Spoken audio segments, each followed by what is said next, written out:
All right, welcome to Read the Bible in 1 year. This is Job chapter, I think 11 through no, chapter 16 through 20. Yes, I'm right. Okay. So, last time we talked about how Job really feels like he's right in where he's coming from, and his friends also feel like they're very much justified in what they're saying to Job. And we find out at the end, of course, that God is the only one who's really perfect in his arguments, not arguments, but in his points. And he's just going to basically show them where they've been ignorant and what they've missed and what they've been arrogant about, including Job. So, picking up in Job chapter 16 in the NIV, I'm going to pray before we get started. Father, thank you so much for your grace. Thank you for your goodness. Thank you for your love. May this spiritual food nourish us in Jesus' name. Amen. Chapter 16, verse 1. Then Job replied, and I hope you can hear me okay. I have the mic a little farther than usual, let's say. I've heard many things, Job said, I've heard many things like these. You are miserable comforters, all of you. Will your long-winded speeches never end? What ails you that you keep on arguing? I also could speak like you. If you were in my place, I could make fine speeches against you and shake my head at you. But my mouth would encourage you. Comfort from my lips would bring you relief. Yet if I speak, my pain is not relieved, and if I refrain, it does not go away. Surely, God, you have worn me out. You have devastated my entire household. You have shriveled me up, and it has become a witness. My gauntness rises up and testifies against me. God assails me and tears me in his anger and gnashes his teeth at me. My opponent fastens on me his piercing eyes. People open their mouths to jeer at me. They strike my cheek in scorn and unite together against me. God has turned me over to the ungodly and thrown me into the clutches of the wicked. All was well with me, but he shattered me. He seized me by the neck and crushed me. He has made me his target. His archers surround me. Without pity, he pierces my kidneys and spills my gall on the ground. Again and again he bursts upon me. He rushes at me like a warrior. I have sewed sackcloth over my skin and buried my brow in the dust. My face is red with weeping. Dark shadows ring my eyes. Yet my hands have been free of violence, and my prayer is pure. Earth, do not cover my blood. May my cry never be laid to rest. Even now my witness is in heaven. My advocate is on high. My intercessor is my friend as my eyes pour out tears to God. On behalf of a man, he pleads with God as one pleads with a friend. Only a few years will pass before I take the path of no return. My spirit is broken. My days are cut short. The grave awaits me. Surely mockers surround... This is chapter 17, by the way. Surely mockers surround me. My eyes must dwell on their hostility. Give me, O God, the pledge you demand. Who else will put up security for me? You have closed their minds to understanding, therefore you will not let them triumph. If anyone denounces their friends for reward, the eyes of their children will fail. God has made me a byword to everyone, a man in whose face people spit. My eyes have grown dim with grief, my whole frame is but a shadow. The upright are appalled at this, the innocent are aroused against the ungodly. Nevertheless, the righteous will hold to their ways, and those with clean hands will grow stronger. But come on, all of you, try again. I will not find a wise man among you. My days have passed, my plans are shattered, yet the desires of my heart turn night into day. In the face of the darkness, light is near. If the only home I hope for is the grave, if I spread out my bed in the realm of darkness, if I say to corruption, you are my father, and to the worm, my mother or my sister, where then is my hope? Who can see any hope for me? Will it go down to the gates of death? Will we descend together into the dust? Chapter 18.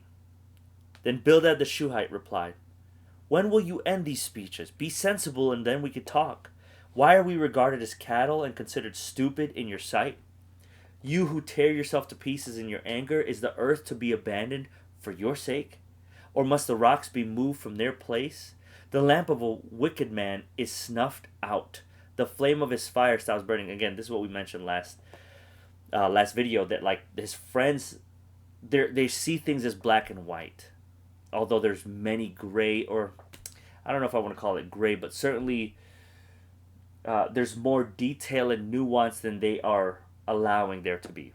They think that Job must have done something wrong. Job must be a wicked man.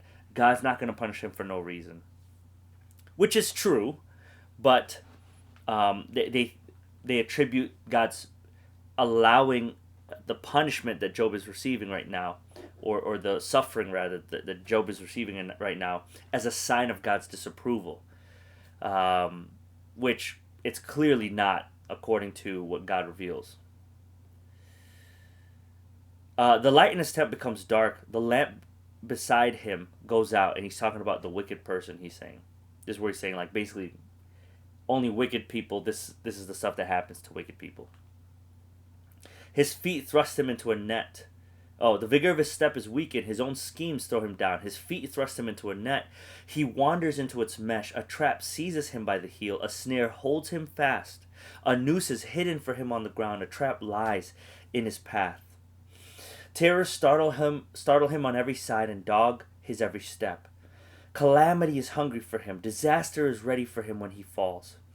It eats away part of his skin. Death's firstborn devours his limbs.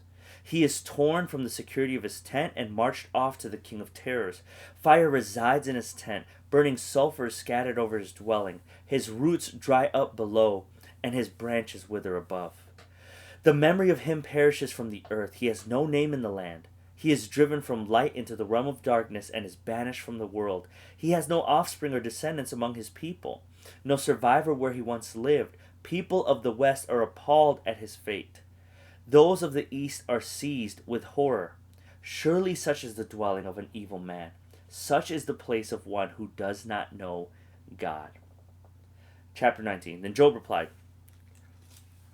So it went from pretty good friends, honestly, who were there for Job right after he lost everybody and now he's suffering himself. And now they're just basically saying, like, you've definitely done something wrong to receive some treatment like this. Then Job replied, how long will you torment me and crush me with words? 10 times now. You have reproached me shamelessly. You attack me. All right, Job, get back. Here we go. If it is true that I have gone astray, my error remains my concern alone. If indeed you would exalt yourselves above me and use my humiliation against me, then know that God has wronged me and drawn his net around me. Though I cry violence, I get no response. Though I call for help, there is no justice.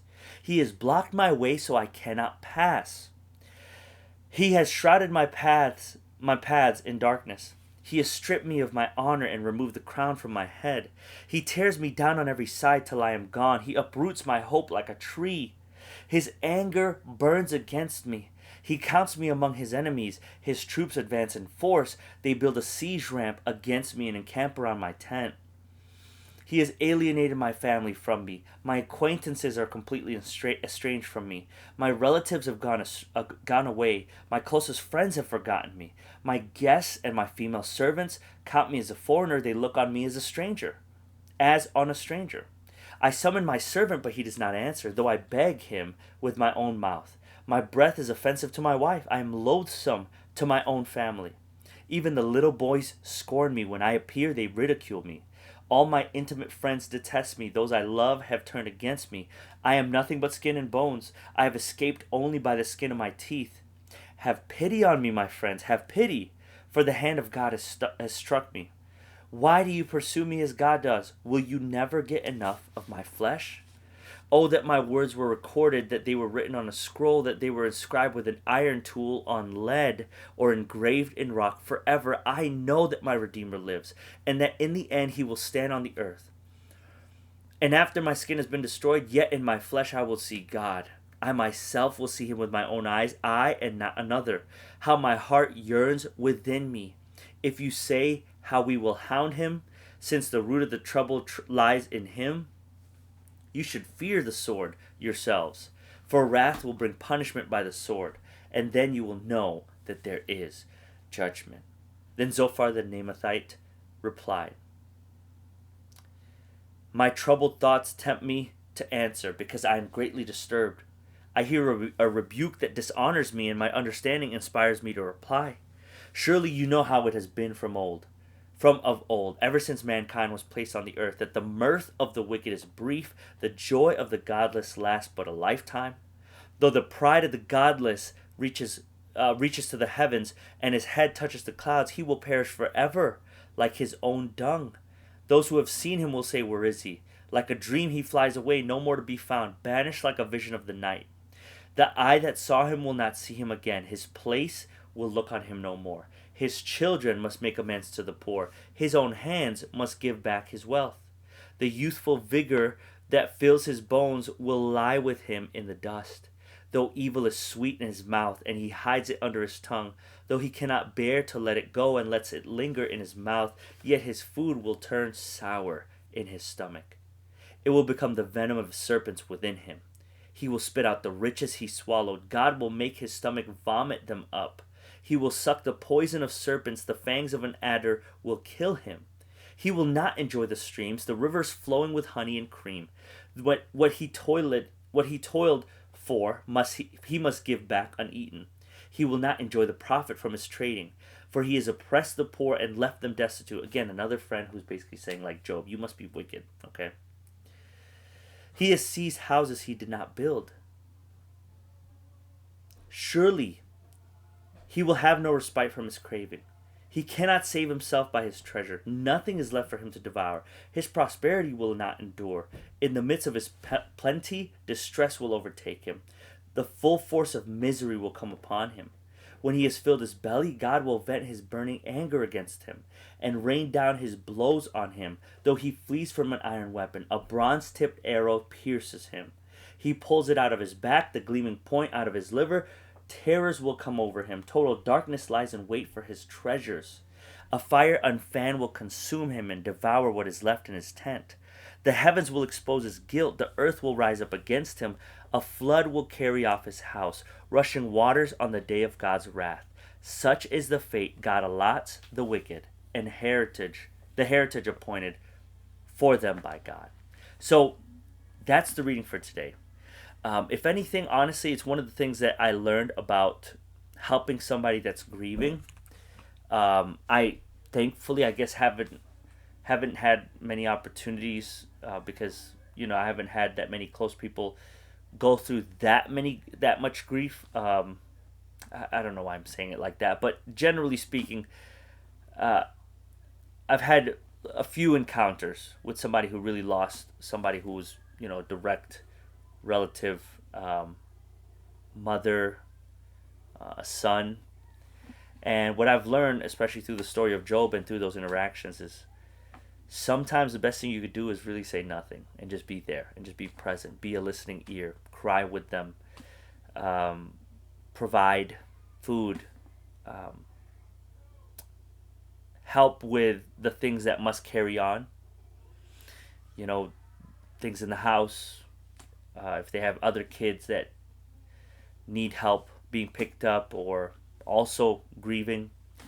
And I think certainly as we're reading Job's stories, it's reminding me that grief is a process, and it's not something that you can rush necessarily. No, it's not something you can rush, truly. And everybody processes differently. I will say mostly everybody processes differently. I'm sure there's similarities, but I think everybody's timing is different as well. But God desires to be everyone's comforter.